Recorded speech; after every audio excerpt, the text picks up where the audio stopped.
술 저러 살던 중생. 명상으로 구원받다. 스님 연기하다 스님 될 뻔한 배우 속세에서 닥습니다. 지난달 서울 진관사 대웅전 앞에서 배우 이재용이 합장하며 웃고 있다. 최근 높아진 불교의 인기가 성찰과 수행으로 이어지길 바란다고 말했다. 머리 박박 밀고 경북 영천의 천년 고찰 은혜사로 들어갔다. 2006년 개봉한 영화 도마뱀 촬영차였다. 배우 이재용 씨가 당시 맡은 역할은 주인공 강혜정을 보살피는 사려 깊은 스님.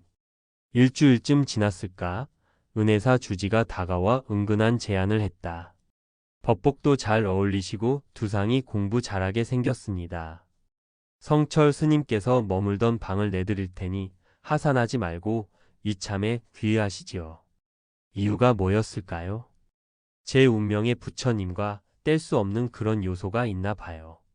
지난해 12월 개봉한 영화 대가족에도 그는 스님 배역으로 특별 출연했다. 극중 이름은 적정 스님. 적정은 그의 실제 본명이다. 집안 내력과도 관계가 깊다. 일찍이 외조모가 불국사로 출가했고 모친 역시 새벽마다 천수경을 외던 독실한 불자. 진흙탕에서 오래 굴렀습니다. 전국의 수행자들을 찾아가 말씀 여쭙고 티베트 스님들과도 교류하고 매일 아침 좌선합니다. 어제 한 실수를 반복하지 않으려고요. 폐인이 될 뻔했다. 불교적 세계관에서 인생은 고해다. 고통의 연속. 이를테면 2007년 시청률 50%에 육박한 인기 사극 MBC 주목 마지막 촬영을 앞두고 그는 낙마 사고를 당했다. 경주마가 흥분하는 바람에 공중에 붕 떴다가 떨어졌는데 비명도 안 나오더군요. 허리 밑으로 아무 느낌이 없었어요. 회복은 됐지만 지금도 그는 오르막길을 쉽게 걷지 못한다. 연극하다가 무대에서 떨어져 휠체어 타고 공연한 적도 있어요. 몸을 험하게 굴렸죠. 춥고 배고프니 술도 많이 마시고요. 배우들한테 조울증이 많아요. 상승의 환희, 추락의 공포 속에서 살거든요. 저도 약을 오래 먹었어요. 25년 전 한 정신병원에서 사이코 드라마를 공연한 적이 있다. 실제 환자의 과거를 연극으로 재현하고 묻어둔 상처를 직접 발산토록 유도하는 심리치료. 폐쇄병동, 지옥이 바로 거기 있더군요. 세상에서 잊히면 나도 이렇게 되는 건가. 어느 10대 여자애가 있었는데 부친이 원수였죠. 처음엔 제가 아빠를 연기하다가 역할을 바꾸기도 하면서 공연을 마쳤는데 이게 어떤 방아쇠가 된 거예요. 어둠의 감정에 몰입하다가 그만 전이 된 것이다. 마음에 병이 생겼군요. 사람 쳐다보기가 싫어지더라고요.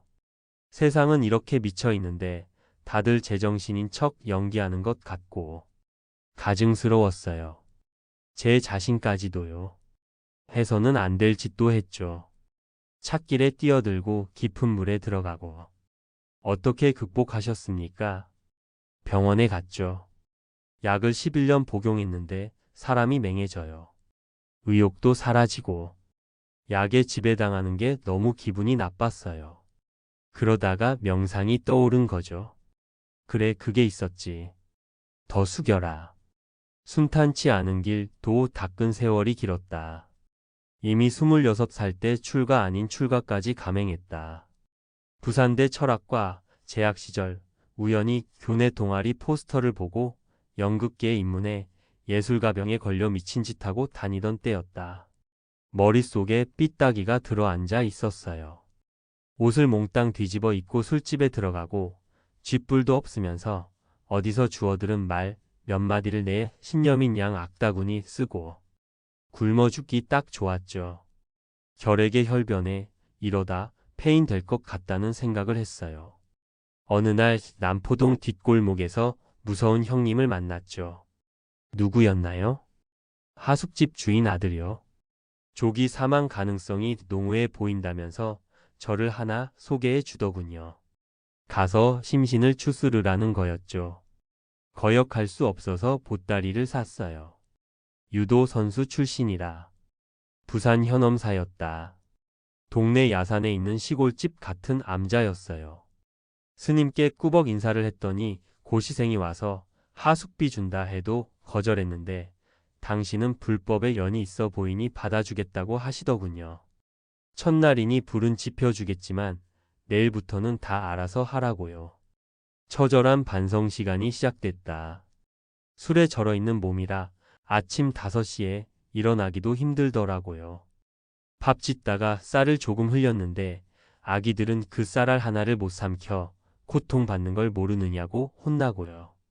깨달음이 있었습니까? 암자 천장이 낮았어요. 아침 공양을 준비해 팝상을 들고 들어가다가 쿵 머리를 찧었죠. 그때 스님께서 딱 한마디 하셨어요. 더 숙여라. 무릎으로 기다시피 들어가 팝상을 내려놓고 일어서다가 다시 쿵. 더 숙이라 카이. 더 숙이라는 더 배우라는 호통. 평생 화두가 됐다. 그날부로 스님을 스승님으로 모셨습니다. 다른 불자들은 저를 작은 스님으로 불렀어요. 밤마다 김성동 소설 만다라를 읽으며 출가를 심각하게 고민했죠. 딱 한 가지 혼자 되신 어머니가 눈에 밝혔어요. 손주도 안겨드려야 하는데 결국 한 달 뒤 속세로 향했다. 그런 제자에게 스승은 적정이라는 법명을 내려줬다.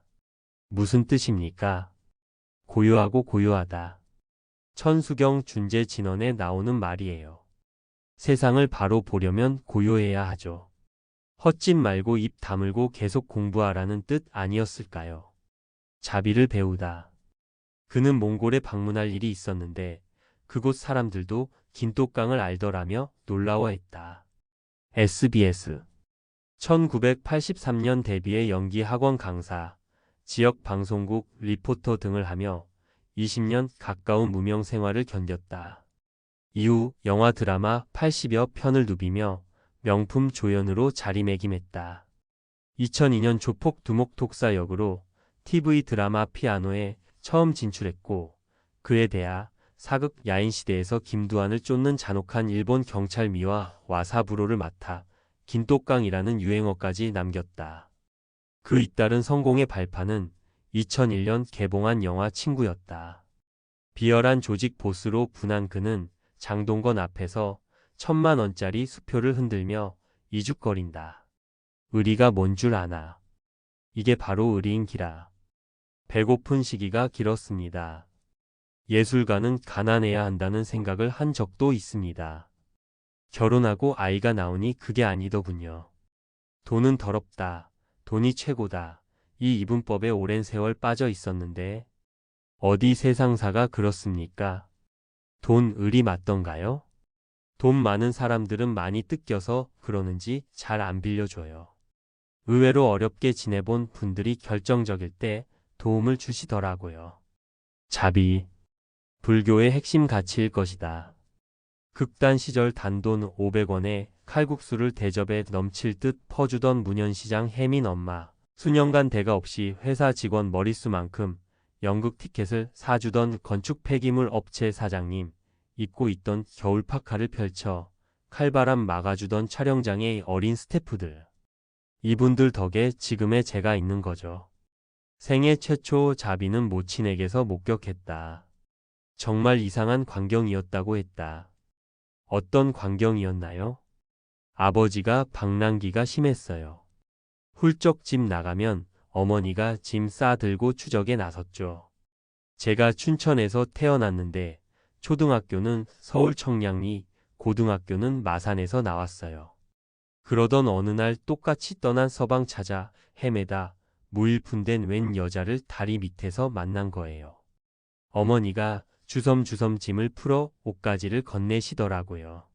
생면부지에 우리 사정이 더 나을 것도 없는데 거린을 집에 데려와 손수 목욕시키고 밥까지 차려주신 적도 있죠.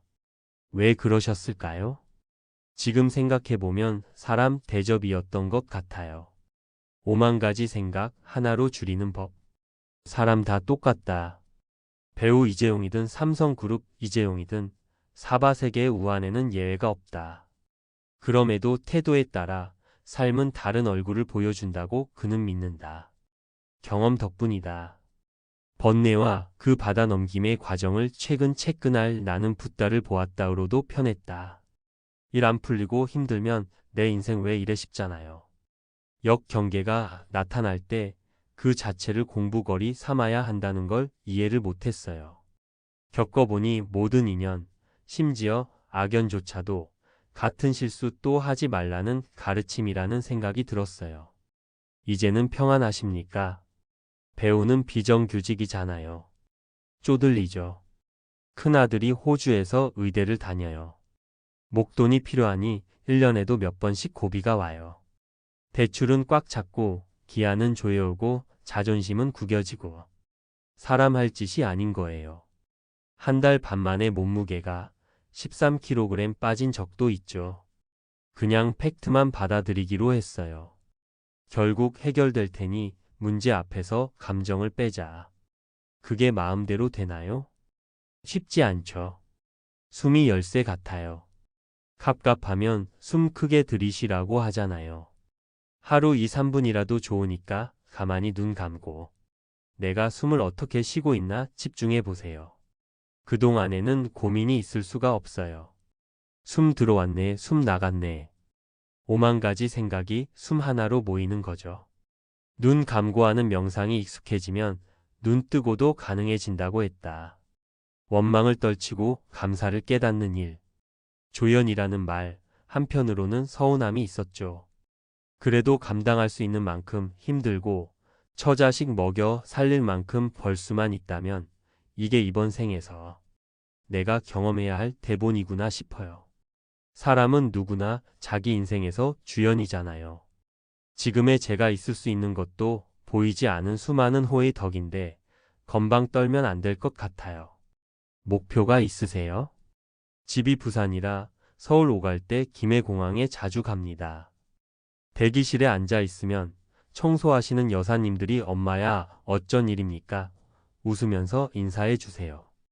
꼭 대단한 인연이 아니어도 잘 찾아보면 가식 없는 웃음, 보상이나 대가 바라지 않는 사람들의 선함이 있습니다.